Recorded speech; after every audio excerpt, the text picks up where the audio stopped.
As an artist, I'm very interested in making a contribution to like a flexible, to a mobile, changeable, social movement orientated form of remembrance. And also, while doing so, I'm trying to make like anti-racist alliances tangible, and talking to the people from Keupstraße and trying to learn from them about how they actually had to deal with not only the nail bombing attack, but also with the kind of racist investigations against themselves by the official institutions and by the police. So for about 7 years, the police had been investigating against the shop owner where the nail bomb actually exploded.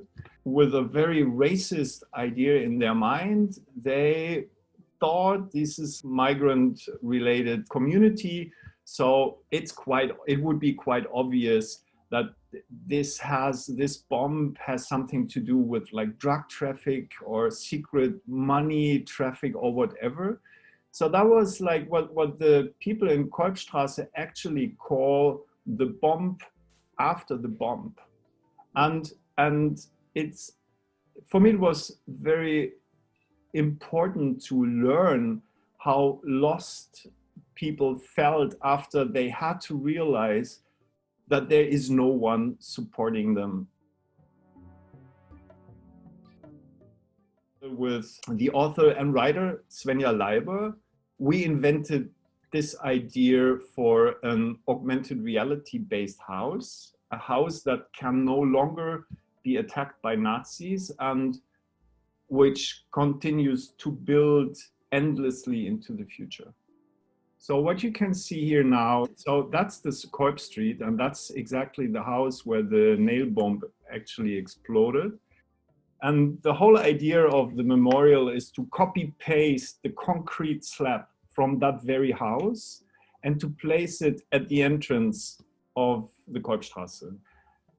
And by doing so, to also like set up a public space. And then that looks now like a skater place, a place to hang out, maybe also like, it looks like a minimalistic sculpture, which is totally fine for me. It's actually meant to be a place where people meet, where they hang around. I want to set up a public space where people can identify themselves in a very positive way.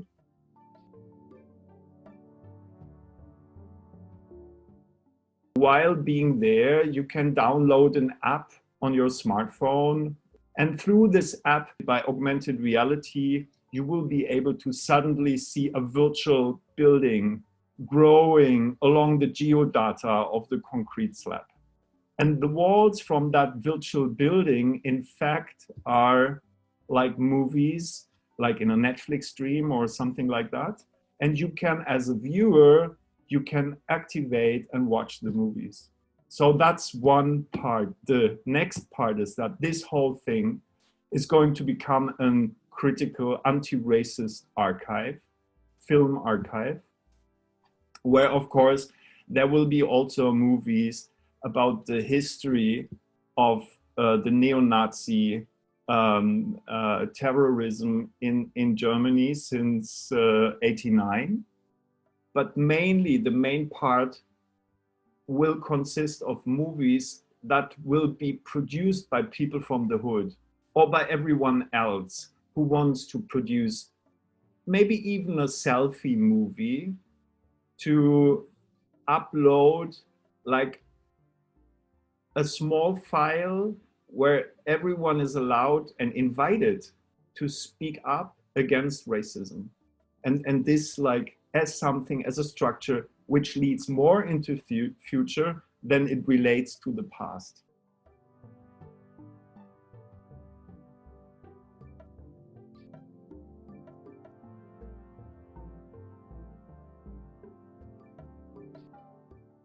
This place is owned by a group of investors, and they will not offer it to the Keupstraße.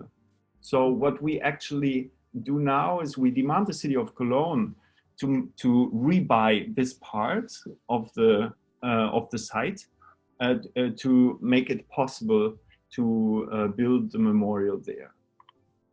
And at what stage is this conversation, Rena? Well, that stage is it's a very limbo situation. It's really hard to explain because we feel like not part of the game. Say it's a negotiation between the city of Cologne and the owners of the site. What we have to talk about in this kind of condition is we need to talk about gentrification, because their plan is to change the whole quarter. They really want to build up a very huge building, which is going to change the Keupstraße, but also the whole corner, the whole place. They will change the community. And of course, there is a strong longing for generating capital, right? What I find so interesting to understand how racism is deeply connected or can be deeply connected with the development of gentrification. And the more I actually understand what's going on, the more I realize, to be honest, this whole thing is already the memorial. Our demands, all of our political struggle, work, labor.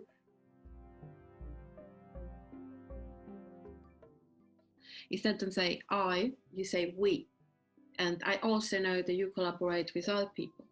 So I was wondering what is happening at the level. So you and the local residents and the local activists, what do you organize beyond the memorial to make yourself visible? Yeah, thank you for that question, because I'm able to also speak for a moment about how I see myself, my role as an artist in this whole structure.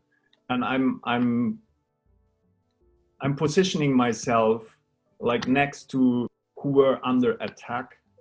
I'm positioning myself next to them who speak up by themselves.